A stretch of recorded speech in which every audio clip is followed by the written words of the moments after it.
नमस्कार, मैं देवेंद्र। आज बड़ा ऑस्पिशियस दिन है।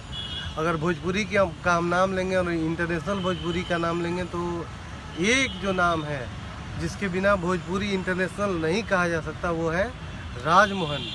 नीदरलैंड वाले, सूरीनाम वाले, गिरमिटिया राजमोहन। उसी राजमोहन भैया का आज बर्थडे है, जन्मदिन है। तो राजमोहन भैया नमस्कार, हैप्पी बर्थडे, बहुत बहुत जन्मदिन की बधाई। अभी आप सबने देखा भी होगा कि बटोहिया का जो गाना था राजमोहन भैया के ही नेतृत्व में हम सबने मिलके किया, टीम ने मिलके किया और इतना बड़ा हिट रहा।